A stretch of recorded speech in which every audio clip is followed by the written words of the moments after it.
الحمد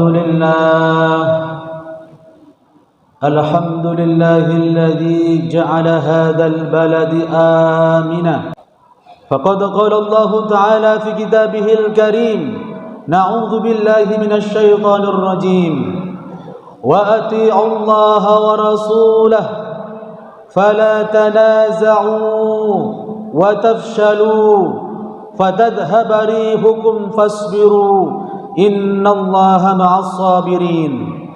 وقال النبي صلى الله عليه وسلم إذا فتحت عليكم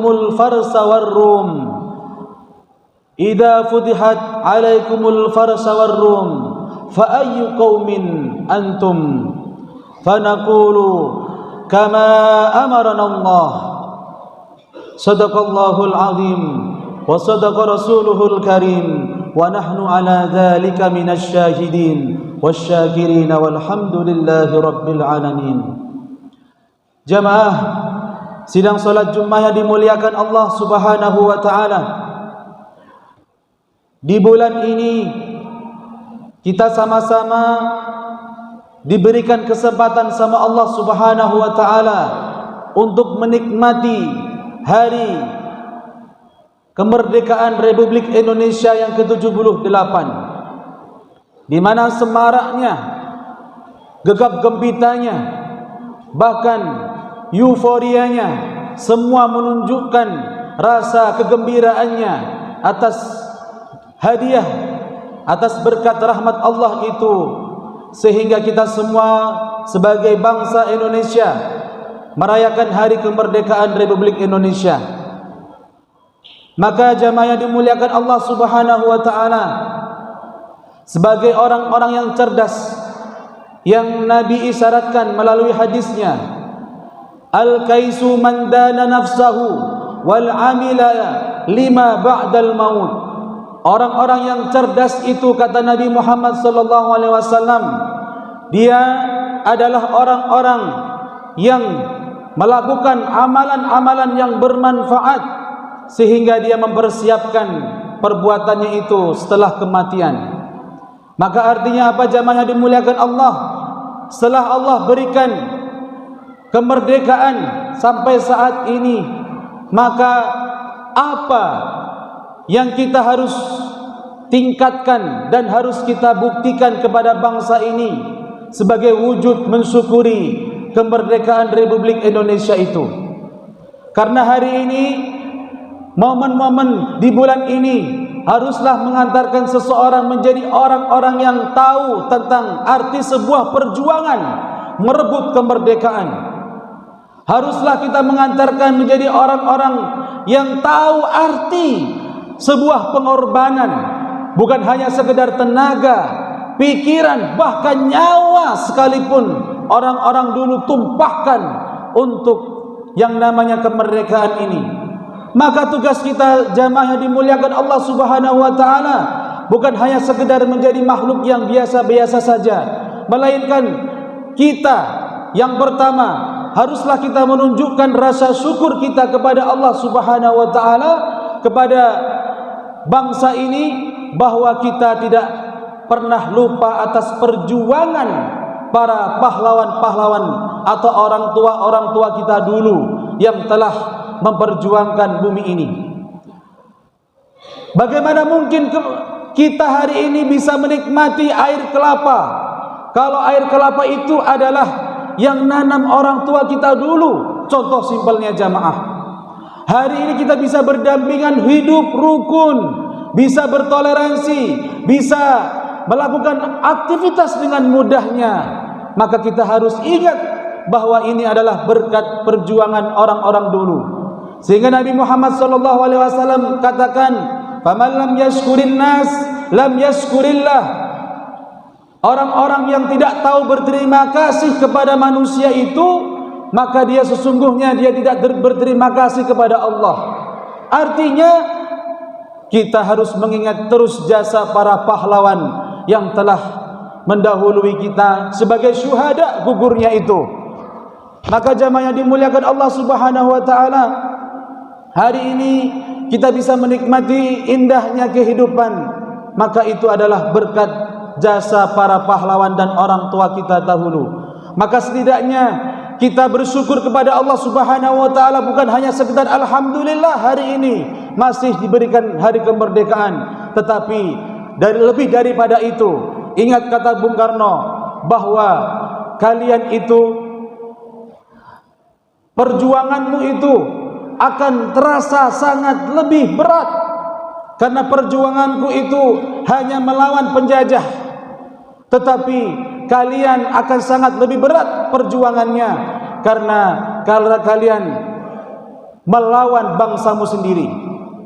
Bangsa yang besar itu bukan hanya bangsa yang dihuni oleh masyarakat yang banyak, tetapi kata Bung Karno, bangsa yang besar itu adalah bangsa yang selalu mengingat jasa para pahlawannya.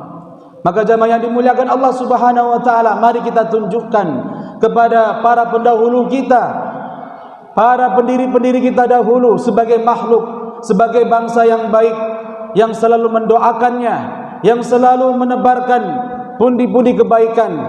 Maka tugas kita yang kedua dalam mensyukuri kemerdekaan itu, hadirin jamaah yang dimuliakan Allah, jadilah orang yang selalu baik, jadilah orang yang selalu menghindari yang namanya berpecah belah.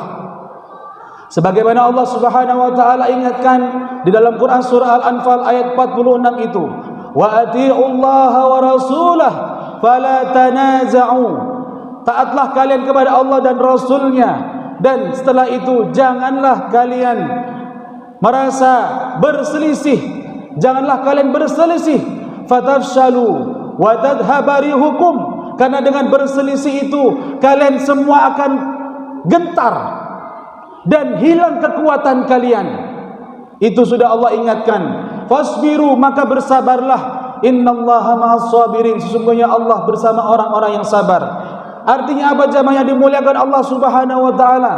Kita selain kita mengingat jasa para pahlawan, kita dituntut oleh Allah dan Rasulnya, bahkan pendiri kita sebagai makhluk yang baik, janganlah kita selalu berselisih. Kalau bisa kita hindari perselisihan itu. Maka jauh-jauh hadirin jamaah yang dimuliakan Allah Subhanahu wa taala, tetap berselisih ini Rasulullah pernah berpidato di depan para sahabat. Wahai para sahabat, idza futihat alaikumul farsha war rum, apabila kita mampu merebut negeri Persia dan Rum, kita mampu memerdekakan, mengalahkan mereka, fa ayyukum min antum, maka apa sikap kalian? Lalu apa yang kalian lakukan? Maka salah satu sahabat pun menjawab, fanaqulu kama amarana Allah, maka aku akan berkata, ya Rasulullah, jika memang kemerdekaan itu kita rebut, maka kita akan menegakkan apa yang telah perintahkan. Maka Nabi Muhammad SAW jamaah pun melanjutkan, afa ghairu zalik, kamu katakan kamu akan menegakkan perintah-perintah Allah setelah merdeka itu, apakah bukan sebaliknya? Itu kekhawatiran Rasulullah SAW. Apa lanjutan Rasulullah SAW? Afa ghairu dzalik fatanafashu, kalian itu cenderung berlomba-lomba merasa berjasa. Nah Allah, itu Rasulullah katakan di hadapan para sahabat, dan kita semua hari ini kita bisa mengambil hikmahnya, kekhawatiran Rasulullah. Kalian itu kalau sudah merdeka merasa berjasa. A'udzubillahi min dzalik. Wa tabaghadu, setelah kalian merdeka itu kebanyakan orang itu saling membenci. Wa tahasadu, dan di antara mereka itu banyak yang saling iri mengiri. Na'udzubillahi min dzalik. Ini jamaah yang dimuliakan Allah Subhanahu wa taala. Maka kata Nabi Muhammad sallallahu alaihi wasallam, hindari perpecahan itu, hiduplah dengan aman dan rukun, sehingga masing-masing wilayah itu memiliki pemimpin untuk menyelesaikan persoalan yang ada di kampungnya. Maka dari khutbah yang singkat ini mengajak kepada kaum muslimin dan muslimat yang ada di rumah, mari sama-sama kita jaga negeri ini dari perpecah belahan. Kita jaga negeri ini dari yang namanya penjajahan, dari keegoisan. Bahkan kita jaga negeri ini dari orang-orang yang mungkin memperkaya diri. Maka kalau itu sudah kita bersihkan dari negeri ini, insya Allah perpecahan itu tidak akan pernah ada. Perselisihan mungkin ada tapi bisa kita selesaikan. Maka kita akan menikmati indahnya negeri ini dengan damai. Kita menikmati negeri ini dengan aman dan sentosa sebagaimana amanat dari orang tua kita dahulu. Maka sekali lagi mengingatkan hari ini kita bisa menikmati air kelapa, bukan hanya perjuangan orang-orang sekarang, melainkan itu adalah jerih payah orang dulu yang menanam. Maka hari ini kita bisa menikmati. Itu adalah sebuah ungkapan bahwa arti perjuangan itu kita harus teruskan untuk anak didik kita nanti. Barakallahu li wa lakum fil Qur'anil azim wa nafa'ani wa iyyakum bima fihi minal ayati wa dzikril hakim wa taqabbala minni wa minkum tilawatahu innahu wal ghafurur rahim.